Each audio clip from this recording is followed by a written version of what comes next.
வணக்கம் உறவுகளே, எல்லாரும் எப்படி இருக்கீங்கன்னு மறக்காமல் கமெண்ட் பண்ணி சொல்லுங்கள். இன்றைக்கி ஒரு சூப்பரான ரெசிபி தான். அதுவும் வரப்போகிற கிருஷ்ண ஜெயந்திக்கு கோகுலாஷ்டமி அன்னைக்கு ஒரு சட்டுன்னு செய்கிற நெய்வேத்திய பிரசாதம் லட்டுன்னு கூட சொல்லலாம். அவல் லட்டு தான். அது செய்கிறதுக்கு டைம்னு பார்த்தீங்கன்னு சொன்னால் ஒரு 10லேருந்து 15 நிமிஷத்துக்குள்ள நீங்கள் செஞ்சு முடிச்சிடலாம். இன்ஸ்டண்ட்டாக ரொம்ப ஈஸியாக. வாங்க எப்படி செய்யலான்னு பார்க்கலாம்.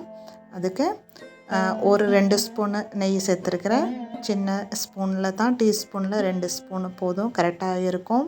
அதில் பார்த்திங்கன்னா ஒரு கைப்பிடி நிறைய நான் முந்திரி பருப்பு சேர்க்கிறேன். முந்திரி பருப்பை நல்லா செவக்கிற அளவுக்கு வறுத்து எடுத்துக்கலாம். நம்ம ஒரு கைப்பிடி அளவு போதுமானது. நான் இன்றைக்கி சேர்த்துருக்கிற அளவுக்கு இது கரெக்டாக இருக்கும். நீங்கள் எவ்வளோ செய்கிறீங்களோ அதுக்கேற்றாப்புல எல்லா சாமானையும் எல்லா பொருட்களையும் நீங்கள் கூட குறைய சேர்த்துக்கலாம்.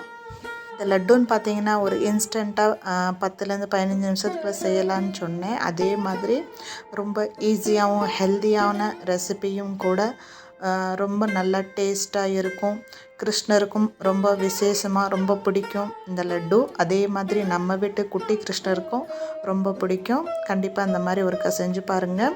அதுக்கப்புறம் பார்த்திங்கன்னா ஒரு கைப்பிடி அளவு நான் கிஸ்மிஸ் பழம் சேர்த்துருக்கேன். கிஸ்மிஸ் பழத்தையும் இந்த மாதிரி நெய்யில் அந்த ஃபஸ்ட்டு ஊற்றின 2 ஸ்பூன் நெய்யில் எல்லாத்தையும் வறுத்து எடுத்துக்கிறேன். கிஸ்மிஸ் பழத்தையும் நல்லா இந்த மாதிரி வறுத்துக்கோங்க. நல்லா மீடியம் ஃப்ளேமில் வச்சு ஒன்று ஒன்றா வறுத்துக்கோங்க.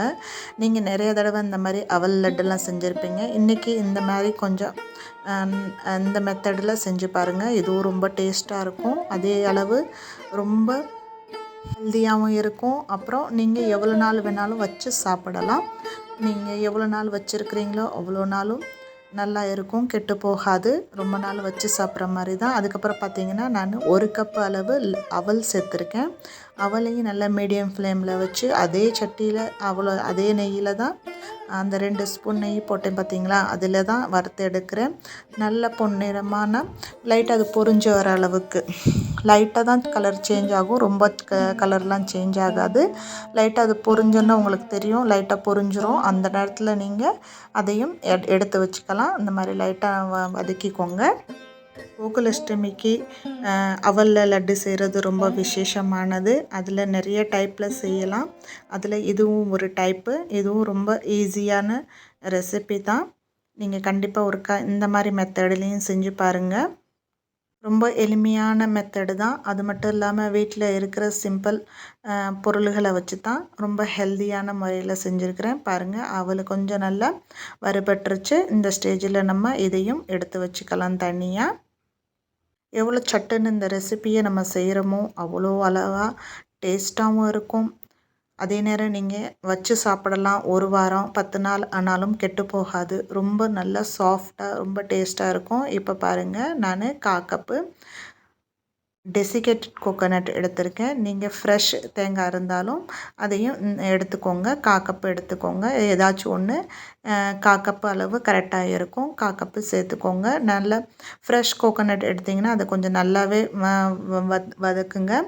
நல்லா இந்த மாதிரி ட்ரை ரோஸ்ட் பண்ணுங்கள். நான் இது லைட்டாக கொஞ்சோண்டு சூடு பண்ணுற மாதிரி தான் இதை லைட்டாக நான் செய்கிறேன்.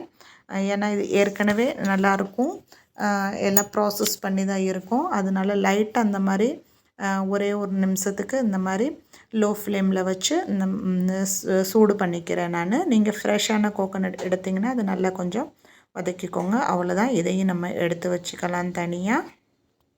இது எல்லாத்தையும் நல்லா இப்படி ஒன்றா நம்ம வறுத்து எடுத்து வச்சுக்கலாம். அதுக்கப்புறம் பார்த்திங்கன்னா நான் 1/2 கப்பு 1 கப்பு அவலுக்கு 1/2 கப்பு கடலை சேர்த்துருக்கேன். நிலக்கடலையும் நல்லா ரோஸ்ட் பண்ணிக்கோங்க, கலர் சேஞ்ச் ஆகிற அளவுக்கு. இதுக்கு ட்ரை ரோஸ்ட்டே பண்ணுங்கள். இந்த மாதிரி நல்லா ட்ரை ரோஸ்ட் பண்ணிக்கிட்டு இதுவும் ஆறட்டும். நல்லபடியாக ட்ரை ரோஸ்ட் ஆயிடுச்சு பாருங்கள். இப்போ எல்லாமே நல்லா ஆறட்டும். ஆறுனதுக்கப்புறம் மித்த ப்ராசஸ்லாம் நம்ம செய்யலாம். பாருங்கள் எல்லாமே ஆறிருச்சு. இந்த அளவு எங்கள் வீட்டுக்கு நான் கரெக்டாக அந்த அளவுக்கு செஞ்சுருக்கிறேன். நீங்கள் பார்த்துக்கோங்க. நிலக்கடலை ஆறுனதுக்கப்புறம் நல்லா தோலை உரித்து இந்த மாதிரி எடுத்து வச்சுக்கிட்டேன். அதுக்கப்புறம் 3/4 கப்பு நீங்கள் சர்க்கரை சேர்க்குறீங்களா இருந்தாலும் நாட்டு சர்க்கரை சேர்க்குறீங்களா இருந்தாங்கன்னா 3/4 கப்பு சேர்த்துக்கோங்க, கரெக்டாக இருக்கும். நான் இன்றைக்கி வெல்லம் சேர்க்குறேன். வெல்லம் பார்த்திங்கன்னா 1/2 கப்பு சேர்த்துருக்குறேன். ஏன்னா இது கொஞ்சம் இடித்து வச்சுருக்கேன், கொஞ்சம் பெரிய பெரிய பொடிங்களாகவும் இருக்கும்.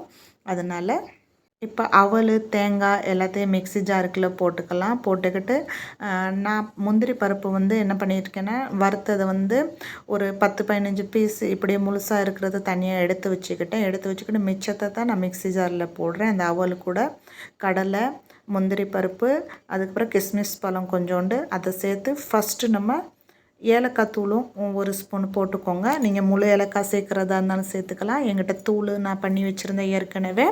அதை இப்படி ட்ரையாக லைட்டாக 2 சுற்று சுற்றிக்கலாம். கொஞ்சம் நல்லா அரைப்பட்டதுக்கப்புறம் நம்ம வெல்லத்தை சேர்த்து அரைச்சிக்கலாம். நீங்கள் சுகர் சேர்க்குறதா இருந்தால் அதே டயத்தில் சேர்த்து அரைச்சிக்கோங்க. நல்லா இந்த மாதிரி நைஸாக எவ்வளோ அரைப்படுதோ அந்த அளவுக்கு நல்லா சுற்றி எடுத்துக்கோங்க.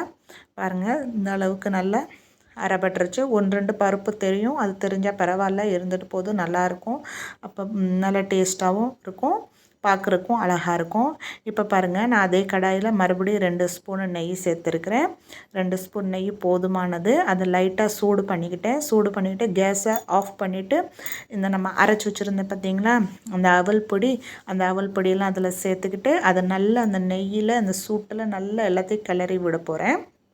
அதுக்கப்புறம் நம்ம முந்திரி பருப்பு வச்சுருந்தோம் பார்த்திங்களா, முந்திரி பருப்பு இருந்துட்டு போது அந்த திராட்சை இருக்குது பார்த்திங்களா, கிஸ்மிஸ் பழம், அதை சேர்த்துக்கலாம். அதில் சேர்த்துக்கிட்டு இந்த மாதிரி அமுக்கி விட்டு நெய் எல்லாத்துலேயும் படுற மாதிரி நல்லா மிக்ஸ் பண்ணி கிளறி விடுங்க. கொஞ்சம் சூடாகவே இருக்கும். அந்த சூட்டிலே எல்லாத்தையும் நல்லா மிக்ஸ் பண்ணுங்கள். இந்த மாதிரி நல்லா மிக்ஸ் பண்ணிக்கிட்டிங்கன்னா அமுத்தி விட்டு நல்லா மிக்ஸ் பண்ணிட்டிங்கன்னா அந்த நெய் எல்லாத்துலேயும் சாந்துரும், கரெக்டாக இருக்கும் லட்டு பிடிக்கிறதுக்கு. அதுக்கப்புறம் நம்ம இந்த மாதிரி மிக்ஸ் பண்ணதுக்கப்புறம் லைட்டாக கை பொறுக்கிற சூடு இருக்கும் பார்த்திங்களா, சூட்டோடவே லட்டு பிடிச்சிருங்க. அப்போ தான் லட்டு நல்லா உதிராமல் நல்லா இருக்கும்.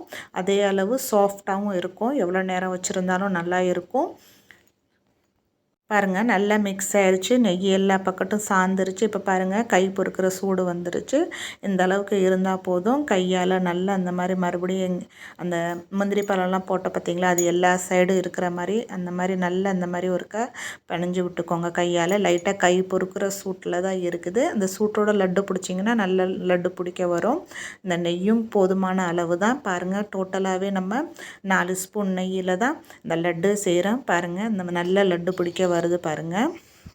இந்த மாதிரி நல்லா மீடியம் சைஸு உங்களுக்கு தேவையான அளவு சைஸில் நீங்கள் இந்த மாதிரி லட்டு பிடிச்சிக்கிட்டு இந்த மாதிரி முந்திரி பருப்பு நம்ம எடுத்து வச்சுருந்தோம் பார்த்திங்களா, அதை இந்த மாதிரி மேலால் அப்படி வச்சு அதையும் ப்ரெஸ் பண்ணி இந்த மாதிரி பிடிச்சிக்கோங்க. பார்க்குறக்கு ரொம்ப அழகாக இருக்கும். அதனால தான் இந்த மாதிரி முந்திரி பருப்பை நான் எடுத்து வச்சுட்டு இந்த மாதிரி லட்டு பிடிக்கிறேன். இந்த மாதிரி எல்லா லட்டையும் இதே மாதிரி நம்ம ஒன்று ஒன்றா பிடிச்சி வச்சுக்கலாம்.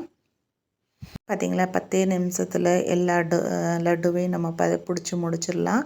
இவ்வளோ தாங்க, எவ்வளோ சூப்பரான ஈஸியான ரெசிபி பார்த்திங்களா. ரொம்ப சிம்பிள் இன்க்ரீடியன்ட்ஸ் வச்சு நம்ம எவ்வளோ அழகான ரொம்ப டேஸ்டான ஹெல்த்தியான அவல் லட்டு செஞ்சு முடிச்சிட்டோம். கிருஷ்ண ஜெயந்திக்கு இதை வச்சு நெய்வேத்தியமாக படைச்சி நீங்கள் சாமி கும்பிடுங்க. எல்லோருக்கும் கிருஷ்ண ஜெயந்தியின் நல்வாழ்த்துக்கள்.